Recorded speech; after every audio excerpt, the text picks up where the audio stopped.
wa an Muqil ibn Yasar radhiyallahu anhu qala sami'tu Rasulullah sallallahu alaihi wasallam yaqul ma min 'abdin yastar'ihi Allahu ra'iyatan yamutu yawma yamutu wa huwa ghashun li ra'iyati illa harramallahu alaihi al-jannah. Muttafaqun alaih. Maqil bin Yasar radhiyallahu anhu berkata, aku mendengar Rasulullah sallallahu alaihi wasallam bersabda, seorang hamba yang diserahkan Allah untuk memimpin rakyat, lalu ia mati pada hari kematiannya, ketika ia menipu rakyatnya atau pada saat itu dia menipu rakyatnya, Allah pasti akan mengharamkan baginya masuk ke dalam surga. Hadis ini riwayat Bukhari, Muslim.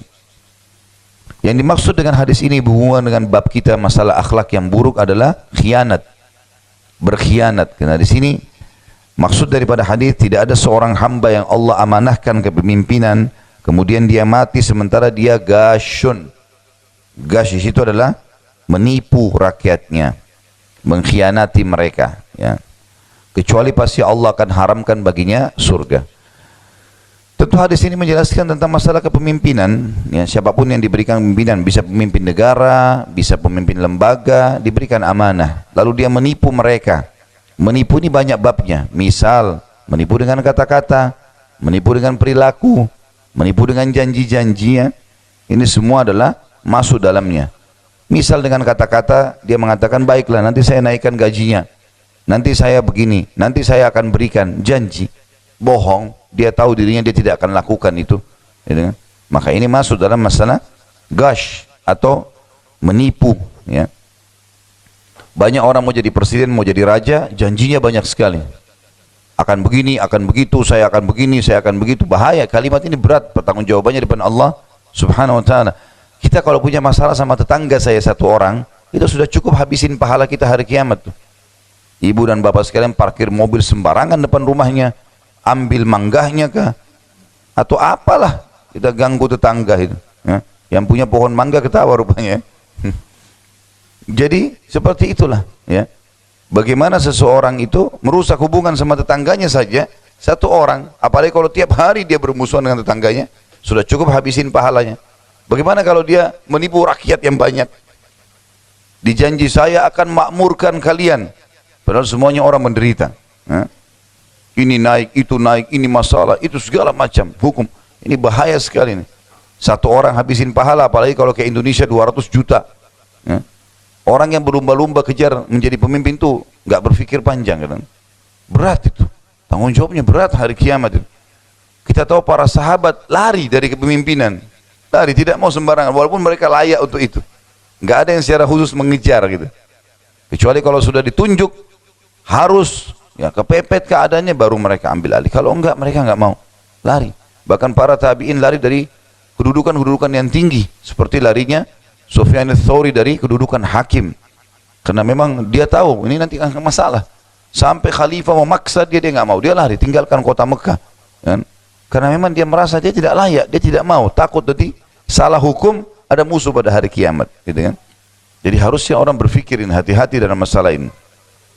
Kata-kata bisa juga masuk dalam dari janji-janji atau perilaku atau gerakan-gerakan, ya, tubuh.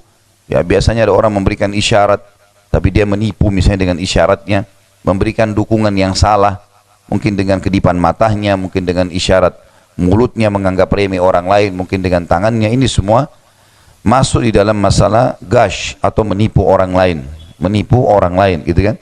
Ada orang kinerjanya buruk tapi dikasih jempol, gitu kan? Salah ini, nggak boleh menipu orang. Salah ya salah. Seorang muslim hidupnya jelas. Salah benar-benar. Nggak ada tengah-tengahnya. Nggak bisa digabung, bercampur baur nggak bisa. Halal jelas, haram jelas. Di antaranya samar-samar. Siapa yang menjerumuskan dirinya pada samar-samar, dia menjerumuskan dirinya pada yang haram. Nggak bisa. Seorang muslim jelas hidupnya. Mana baik, mana buruk. Baik sekalian, buruk sekalian. Tengah-tengahnya nggak ada nih, gitu kan? Hadis ini, ya, juga memberikan pelajaran yang lain adalah diharamkannya surga. Yang dimaksud diharamkan surga di sini, Bapak Ibu sekalian, adalah diharamkan sampai dosanya bersih di neraka kalau dia orang muslim.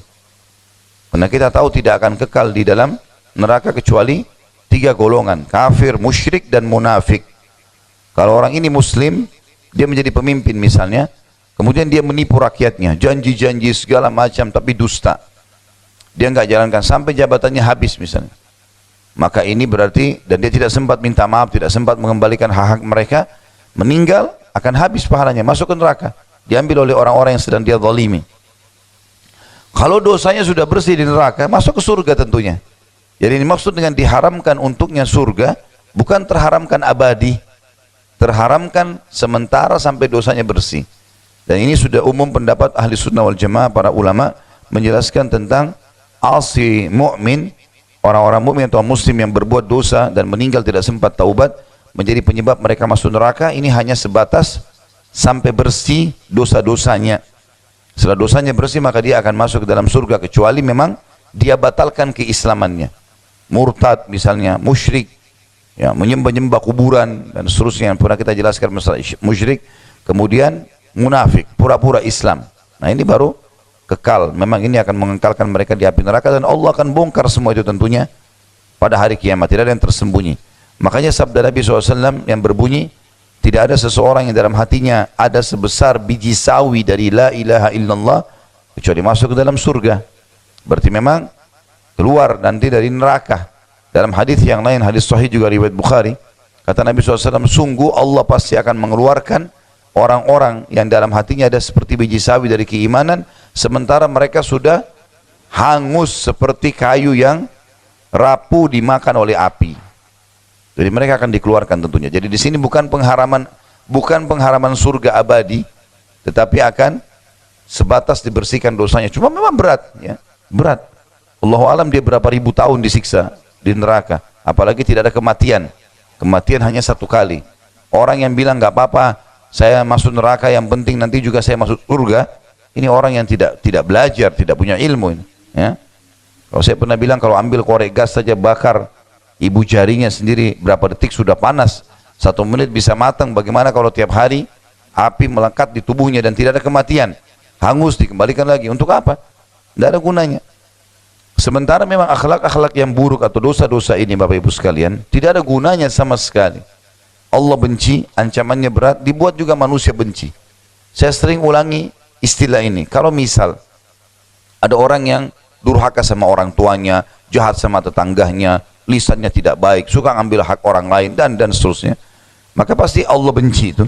Allah buat manusia benci, orang sekitarnya tidak suka berteman, dan ancamannya berat. Kenapa nggak jadi orang baik saja? Nah, orang baik bagus sekali. Orang yang bakti sama orang tua, orang yang suka bantu orang, ya, senyum, ramah, orang Allah suka, janji pahalanya besar karena punya akhlak yang baik, dan juga dia disukai oleh manusia.